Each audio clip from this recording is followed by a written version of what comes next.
Welcome to Dodgers Daily. Casey Porter here. So glad that you decided to tune in. Fans, today we have a very, very, very special guest.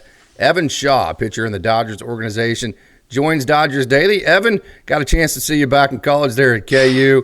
Got to see you shove against your arch rival, the K-State Wildcats. Super excited to get to talk to you, man. I'm excited to be here. It's a pleasure.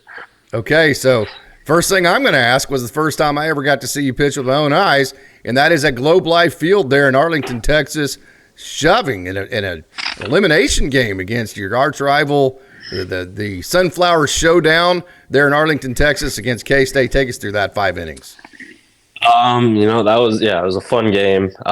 Just going into it was exciting being a part of that, knowing that I was going to get that start and, first game of the Big 12 tournament and getting to kick it off and getting the opportunity to do it the right way. And, I was just glad that I was able to do what I did for the team. And just mindset going into it was just to attack them. I had an outing earlier in the year against them, 3 innings that I went, did pretty well in that one too. So just going into it was just kind of had the same mindset of going in there and wanting to attack, knowing that I've done it before against them, that I could get their hitters out, and so that was the goal to going into it, just attack right away and do the best that I can to set my team up to get a win. All right, let's go all the way back to your freshman year of high school. You set your school's single season victory total ever of the entire high school. Really cool of who you beat out as far as who held that record before you. Do you know who held that record before you did? Yep, that would be my Uncle Denny. Yep. Okay, man. Bragging rights around the Thanksgiving table? Yeah, a little bit. That was super exciting because, I had no idea really up until the season ended that first of all, that he had the record, and then and I had no idea that I had broken it. So once I did find out, that was pretty cool to hear. And not only just my uncle, once he found out about it too, he was super stoked and super proud of me. Any jealousy? No jealousy, okay, no jealousy. Okay. He's super supportive. He's got my back all the way. So, he was happy to hear that if there was anyone to break it, it was me. Yeah, obviously your Uncle Dennis had an awesome baseball career. So did your Grandpa Jack. Can you talk about those two? Yeah, for sure. My Grandpa Jack was a huge influence on my baseball career. Just such a smart guy. In life and in baseball, you could talk to him about anything. And it was just always a blessing to be able to have him, come to my games throughout high school and give me some advice on stuff that, he picked up on when watching me. And then, just to hear about his, career when he was younger and the things that he did when he played was super awesome. And then same with my uncle too, just getting to, hear his stories and the things that he did to reach the level that he made it to.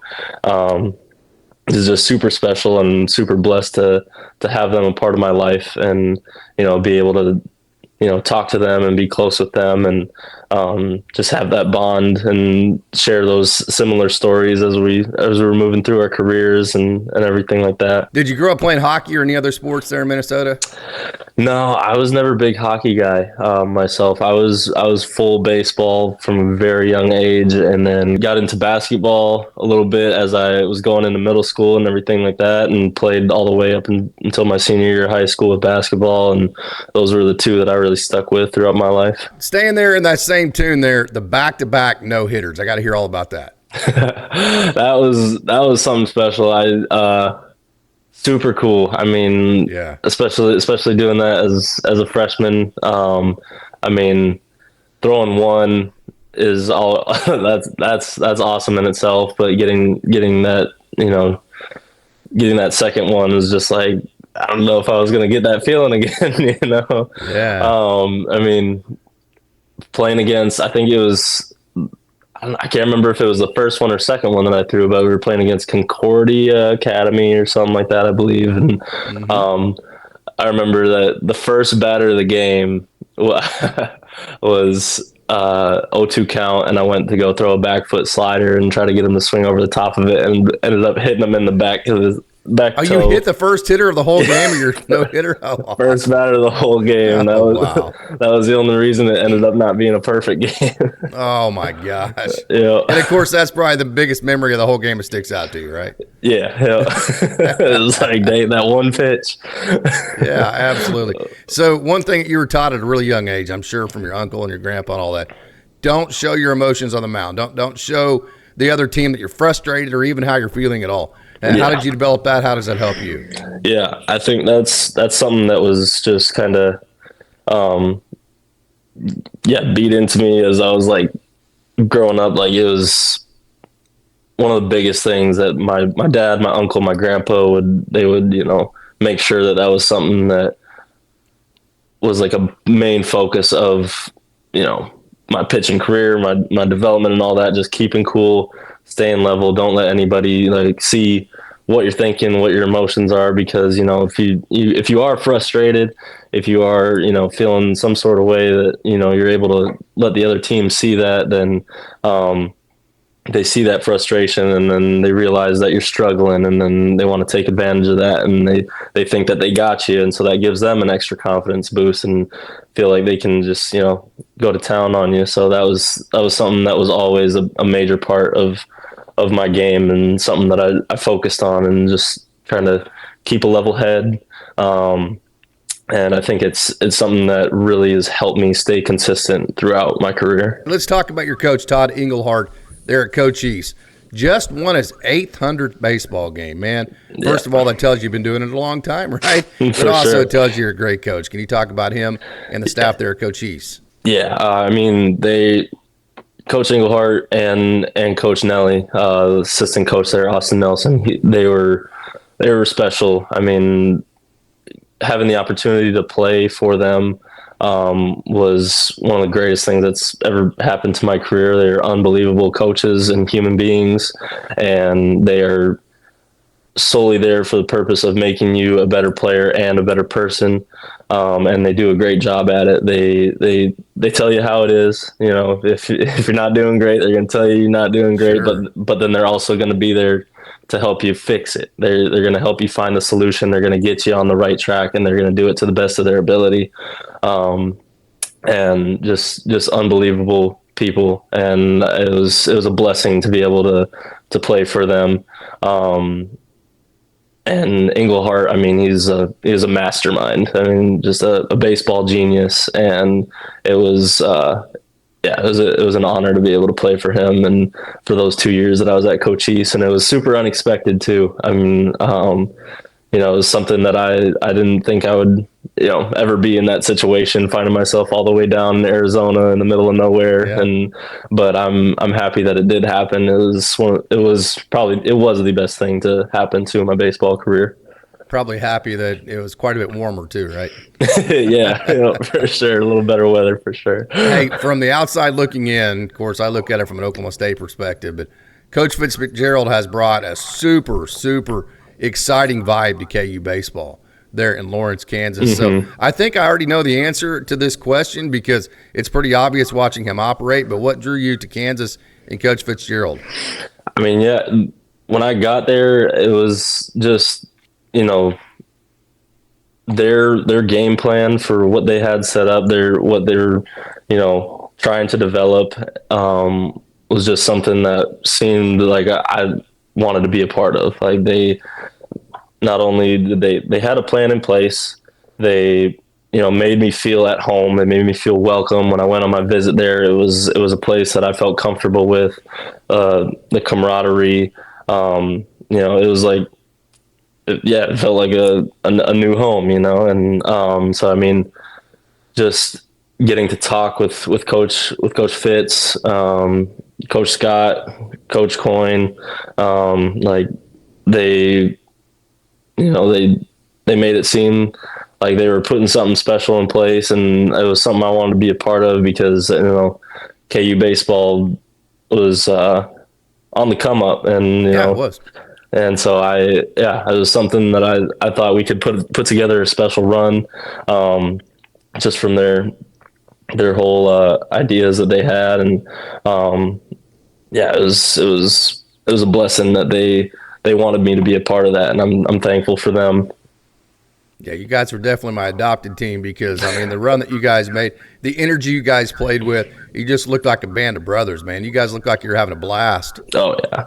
Yeah, it was like a family. I mean, we were all in it together, and we were just playing. I mean, we all loved to be there. It was just like the excitement of just getting out there and getting out on the field and being able to, play the game that we love and do it with a group of guys that all loved each other and we were in it together. We all wanted the best for each other. It just made it that much more exciting, that much more, comfortable and easy to, just play the game freely and do it in the best way that we could. Well, and that KU campus, man, I mean, it's like, sometimes you have really cool places to go, but it doesn't feel like you're in college. It feels like you're just kind of in the middle of a big city. Lawrence kind of has both. It has the best of both worlds because it's big enough to have all of the things that you want to have, like a big city would have. But then, like, when you get on campus, it's like a whole different world. It's like one of the prettiest campuses you'll ever see, and it just really feels like college, doesn't it?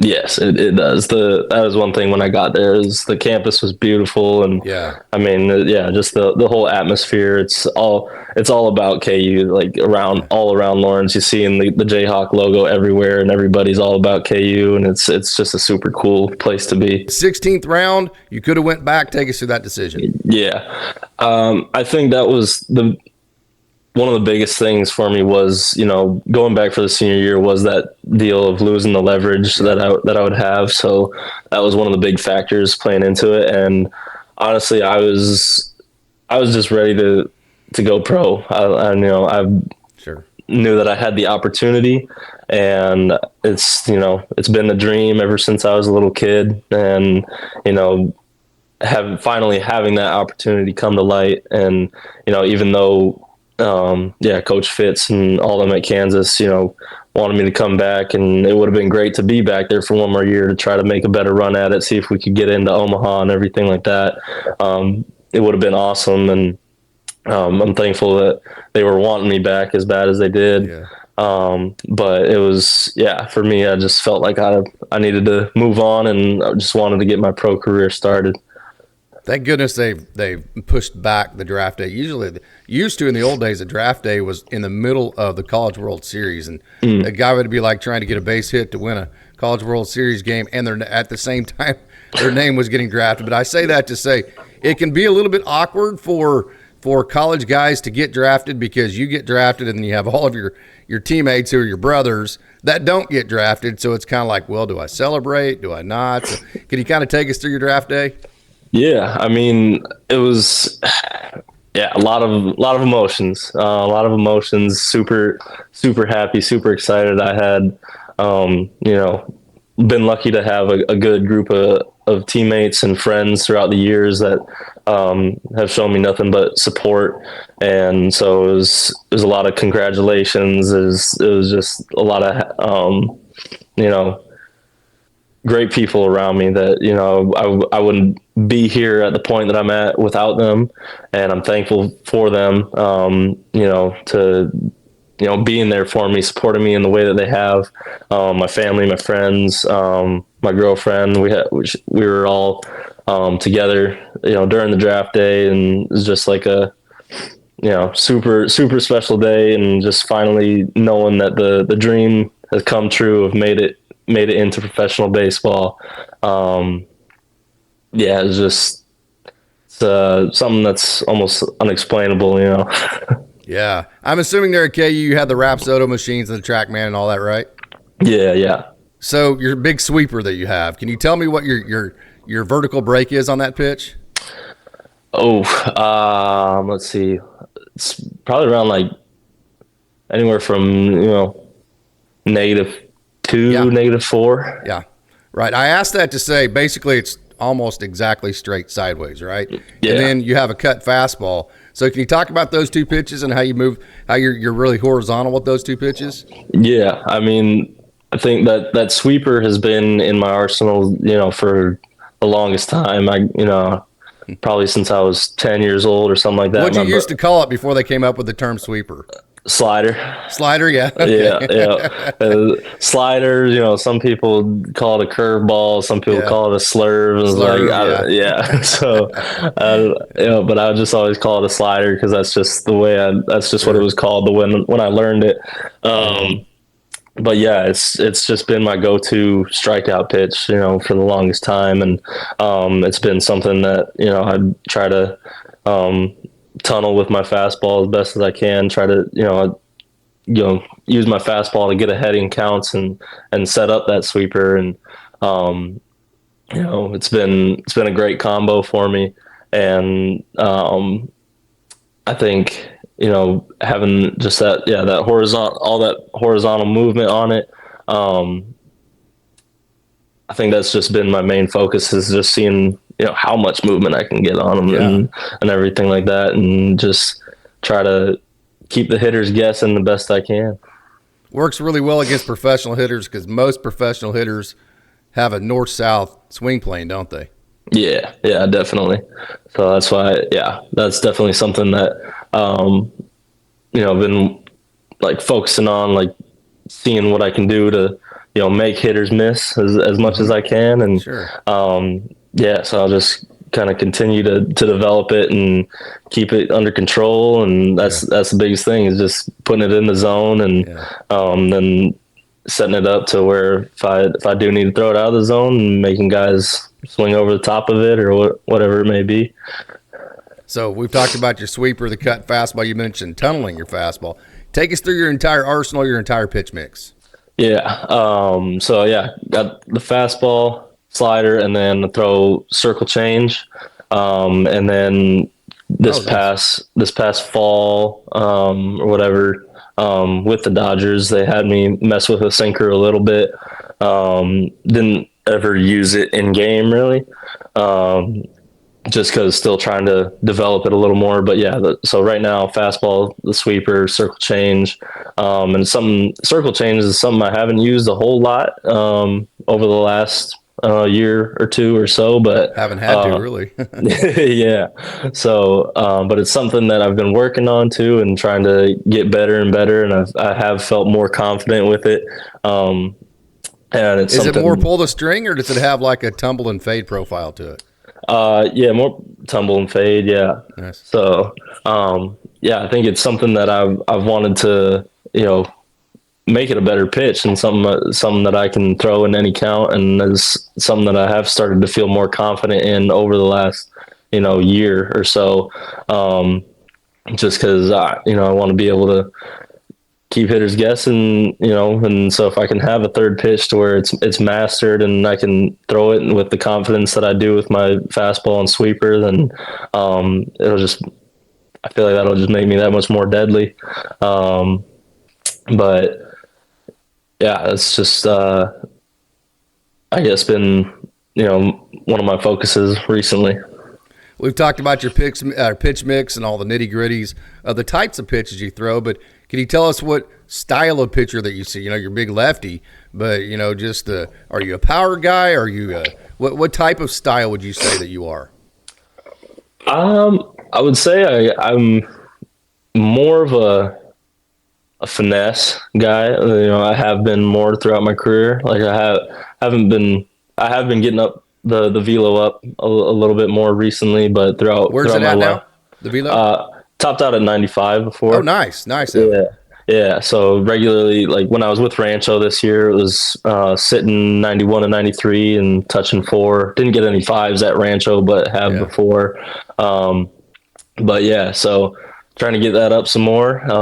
Hopefully that'll help me out in the long run. And then, but throughout my life, didn't really start throwing super hard until I got, to Cochise. So that was when I started finally consistently getting into the 90s and everything like that. So I think I've definitely been more of a finesse pitcher throughout my life, but now it's been starting to be more of a mix. Yeah. What adjustments have you made since you become a Dodger? Yeah. Well, they had me work on a little bit more counter rotation, keeping my hips closed a lot longer, because that is one thing that, hips flying open a little bit early. Develop a little bit more stretch, maybe, kind of a little more torque to it. Yeah, exactly. And so, especially with my arm angle, since I'm like more 3/4, kind Yeah. of out to the side here, that's one thing that they wanted to focus on is that counter rotation, because since I have the arm angle kind of more out to the side, they were telling me that, you're out here, but your leg kick and stuff is more like straight up and down. So it's kind of like Oh, yeah. kind of throwing you off a little bit or something like that. So, they wanted to see what, adding a little bit more counter rotation, they felt like would make me a little bit more efficient, and just help me create a lot more power through my hips and everything like that. Yeah, absolutely awesome. So you talk about that counter rotation, which is going to close you off a little bit more, and then also the 3/4 slot from the left-handed side. Obviously, you're going to be very tough on lefties. But do you feel like at this point that you had the same kind of splits against lefties and righties, or is there work to do to get right-handers out? I feel like I'm about the same splits against righties and Good. lefties. Yeah. So do you sequence differently to one or the other? I would say not. It kind of depends on the hitters and who I'm facing, but for the most part, I'd say I keep it pretty similar. Nice. And it's been able to have some success that way, and hopefully I can continue that and keep those splits around the same, because I know I am pretty effective against lefties, and so if I can keep it the same with the righties, then I feel like overall it'll just be all good. Okay, talk about your off season, where you're at, your goals, the momentum you got carried in, and what your goals moving into next season, 2025. Yeah, right now, just doing training, following the lifting program and throwing program that the Dodgers have given me. And right now, we're just slowly building back up. Had a little time to rest, and so moved through like a slow build up phase where it was just like with the lifting, it's been at first it was lighter weight, a lot of reps, focusing on stabilization and everything like that. But then now we're building it up more and more. My throwing program's gotten a little more intense. Started off like first 4 weeks of the off season or so was throwing 3 days a week. Now moved in throwing 5 days a week, and it's just going to continue to ramp up and move towards the mound phase. Because right now I'm not throwing off a mound or anything like that, but just slowly building up the intensity, keeping the arm moving, keeping it healthy. And then the main focus is I want to put on some weight. Yeah. How much? Want to get up to 215 to 220. Where are you at right now? Right now, currently, just weighed myself this morning at 214. Oh, so nice. Yeah, I was when I first reported to camp in the summer after I got drafted. I was 204. Nice. So working our way up, and I want to be 215, 220 come spring training time. Shooting for the 220. Want to get as high as we can. Lots of steak and baked potatoes. Yep, exactly. Yep. Fantastic. Fantastic. And so just putting on the weight and getting stronger, and just doing the best I can to get my body ready for the time when the season comes around. All right, who grills the best steak, Dad, Uncle, or Grandpa? Well, it'd be my dad. Oh, okay. Has he shared the sauce with you yet? Not yet. You'll never be as good as him at it. He can tell you exactly how he does it, and it still won't be near as good as how he does it, right? Yeah, no, definitely not. Okay, man, that's all the business I got for you. Ready to answer some fun questions? Yep, let's do it. Okay, you mentioned you went to JUCO at Cochise, which is in Arizona, right? So you've been to Arizona when you went to the complex. But when you got called out to California to play for the Quakes, had you ever been to California before? Yeah, actually, me and my family, when I was really young, we actually moved out here and lived out here for quite a while. We lived in Temecula, California. Oh, really? Yeah, so we started. So are the parents Dodgers fans and all that? No, we're originally from Minnesota, but we spent some time out here. My dad had some job opportunities and stuff like that. So, and me and my brother were already super into baseball at that time. So we figured, California, great weather. It's baseball heaven out there. And so, I was about 6 years old when we moved out there in 2007, and then we moved back to Minnesota in 2013. So going into my 7th grade year, so we spent a good amount of time out here. There, you mentioned you were a two-way player, so I have to imagine that Joe Mauer was a big deal to you. Oh yeah, big time. Talk about that. He was my guy growing up. I mean, him and then Johan Santana. Those were the main two for me, and that's why when I can choose my number, I wear number 57 because of Johan Santana. Nice.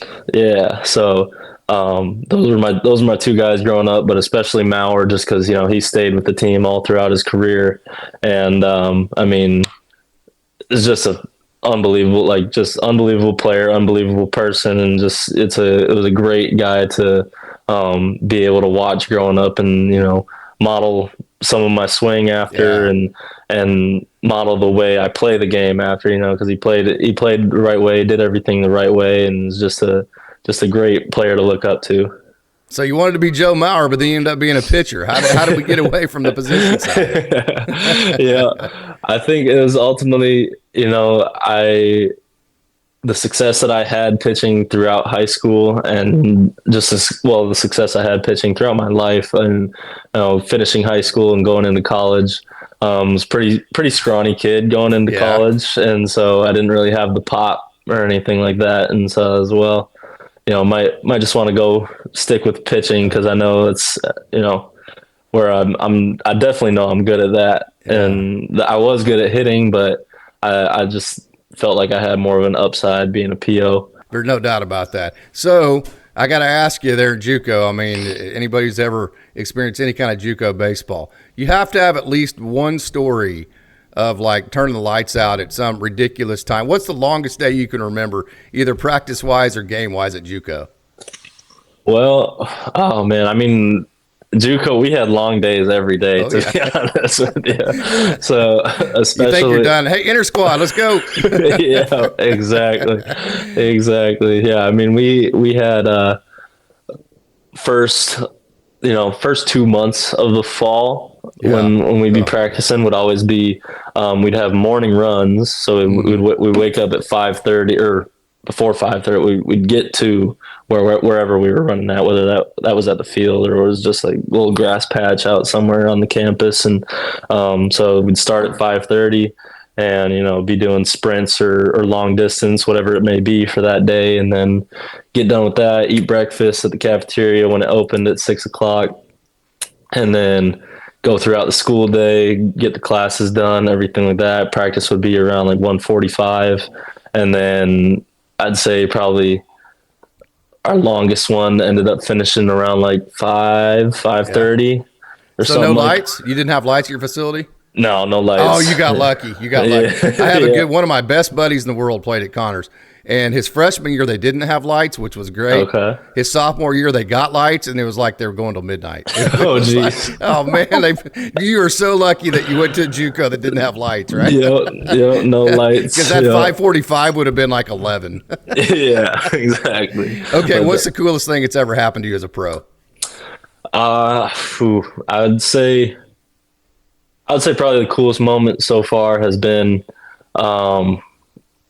just getting that first save, and I think it was my second outing. Oh, yeah. And I think just going into that situation in that game, being a close game, tie game when I came in the 8th, and having bases loaded, guy gets a sac fly off me, we're down 1 run, but still get out of the inning, minimize the damage.